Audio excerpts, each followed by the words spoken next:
എല്ലാ മാന്യ പ്രേക്ഷകർക്കും ഇന്നർ ലൈറ്റ് ചാനലിന്റെ വിഷുഫലങ്ങളിലേക്ക് സ്വാഗതം.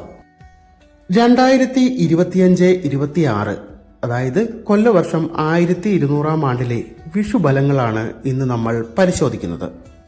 പതിവ് രീതികളിൽ നിന്നും വ്യത്യസ്തമായി പ്രേക്ഷകരുടെ സമയക്കുറവിനെ കൂടി മാനിച്ചുകൊണ്ട് ഏതൊരാൾക്കും ഒറ്റ നോട്ടത്തിൽ തന്നെ മനസ്സിലാകാവുന്ന രീതിയിൽ, അതായത് ഈ വർഷത്തെ വിഷു സംക്രമം ഏതൊക്കെ നക്ഷത്രക്കാർക്കാണ് അനുകൂലം, ഏതൊക്കെ നക്ഷത്രക്കാർക്കാണ് പ്രതികൂലം, സമ്മിശ്ര ഫലങ്ങൾ ഏതൊക്കെ നക്ഷത്രക്കാർക്കാണ്, ഈ രീതിയിലാണ് ഇന്നത്തെ വീഡിയോ അവതരിപ്പിക്കുന്നത്. ഏവർക്കും ഒരിക്കൽ കൂടി സ്വാഗതം. സൂര്യൻ മീനം രാശിയിൽ നിന്നും മേടൻ രാശിയിലേക്ക് പ്രവേശിക്കുന്നതിനെ വിഷു എന്ന് വിളിക്കുന്നു. ഭൂമിയിലെ രാപ്പകലുകൾ തുല്യമാകുന്നു എന്ന് അർത്ഥം വരുന്ന ഇക്വിനോസ് ആണ് വിഷു എന്നറിയപ്പെടുന്നത്. 1200 ആണ്ട് മീനം 30 കഴിഞ്ഞ് പുലർച്ചെ 3:30 ചോതി നക്ഷത്രത്തിലും തുലാക്കൂറിലും കൃഷ്ണപക്ഷ പ്രഥമ തിഥിയിലുമായി മേടസംക്രമം നടക്കുന്നു. വിഷുബലം സംവത്സര ഫലമാണ്, ഒരു വർഷത്തേക്കാണ് എന്നർത്ഥം. ഈ വർഷം വ്യാഴം, ശനി, രാഹുകേതുക്കൾ എന്നിങ്ങനെ നിരവധി ഗ്രഹമാറ്റങ്ങൾ നടക്കുന്നുണ്ട്. അതുമൂലം പ്രതികൂല അവസ്ഥയുണ്ടായേക്കാവുന്ന ചില നക്ഷത്രങ്ങൾക്കൊക്കെ ഈ വിഷു സംക്രമം ഗുണം ചെയ്തേക്കാം.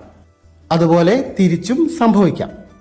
പൂയം, ആയില്യം, മകം, പൂരം, ഉത്രം, അത്തം എന്നീ 6 നാളുകാർക്ക് ഈ വിഷു സംക്രമം വളരെ അനുകൂലമായിരിക്കും. മുമ്പ് പറഞ്ഞ ഗ്രഹദോഷങ്ങളിൽ ചെറിയ ആശ്വാസം ഇവർക്ക് ലഭിക്കും. തൊഴിൽ ലാഭം, കുടുംബാംഗങ്ങൾ തമ്മിൽ ഐക്യം, സന്താന ഗുണം, കുട്ടികൾക്ക് ശോഭനമായ ഭാവി എന്നിങ്ങനെയുള്ള കാര്യങ്ങളിലൊക്കെ ഈ വരും വർഷം അനുകൂലമായിരിക്കും. 2025 മാർച്ച് 29 ശനി മാറ്റത്തിനനുസരിച്ച് ജീവിത രീതികളിൽ മാറ്റം വരുത്തിയാൽ ശനി ദോഷങ്ങളിൽ നിന്ന് എല്ലാ നക്ഷത്രക്കാർക്കും ഒരു പരിധിവരെ ഒഴിഞ്ഞു നിൽക്കാൻ സാധിക്കും. ഈ ഗ്രഹസ്ഥിതി അനുസരിച്ച് മേടം മുതൽ മീനം വരെയുള്ള 12 രാശിക്കാരെ എങ്ങനെയാണ് ശനി ദോഷങ്ങൾ ബാധിക്കുന്നത്, എന്തൊക്കെ മുൻകരുതലുകളാണ് എടുക്കേണ്ടത്, പരിഹാരങ്ങൾ എന്തൊക്കെയാണ് എന്നതിനെക്കുറിച്ചുള്ള വിശദമായ ഒരു വീഡിയോ ലിങ്ക് കമന്റ് ബോക്സിൽ പിൻ ചെയ്തിട്ടുണ്ട്. താല്പര്യമുള്ളവർക്ക് അത് കാണാം. അതിനനുസരിച്ചുള്ള മാറ്റങ്ങൾ ജീവിതത്തിൽ വരുത്തിയാൽ ഈ വർഷം കൂടുതൽ പുരോഗതി പ്രതീക്ഷിക്കാം. മകയിരം, തിരുവാതിര, പുണർദം എന്നീ 3 നാളുകാർക്ക് വിഷു സംക്രമണം അത്ര ശുഭകരമല്ല. ഇവർക്ക് പലതരം സാമ്പത്തിക ബുദ്ധിമുട്ടുകളും മനക്ലേശവും ശാരീരക്ലേശവും അനുഭവപ്പെടാം. മറഞ്ഞു കിടന്നിരുന്ന പല രോഗങ്ങളുടെയും ലക്ഷണങ്ങൾ പുറത്തു വരാൻ തുടങ്ങും. വൈദ്യസഹായം തേടുന്നതിൽ അമാന്തം കാണിക്കരുത്. ശനി ദോഷങ്ങൾ അധികരിക്കുന്ന കാലയളവാണ്. വേണ്ട പരിഹാരങ്ങൾ ഇവർ ചെയ്യേണ്ടതാണ്. ഉത്രട്ടാതി, രേവതി, അശ്വതി, ഭരണി, കാർത്തിക, രോഹിണി എന്നീ 6 നാളുകാർക്ക് ഇത്തവണത്തെ വിഷുബലം സാമാന്യം ഭേദപ്പെട്ടതാണ്.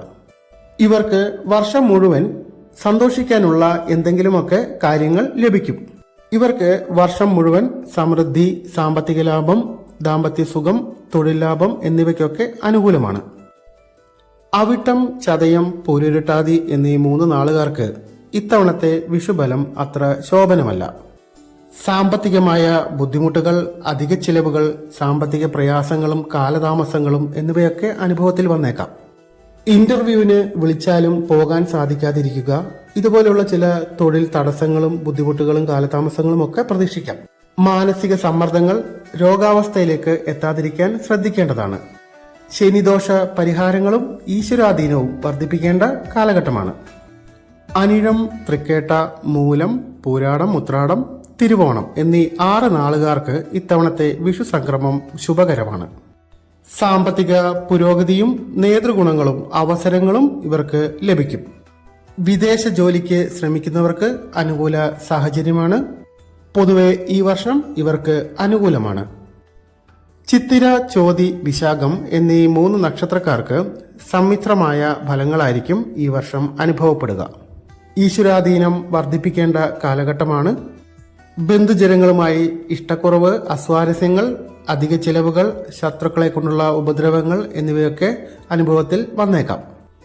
രോഗങ്ങൾ മൂലം ചില ബുദ്ധിമുട്ടുകളൊക്കെ ഈ വർഷം ഉണ്ടാകാം.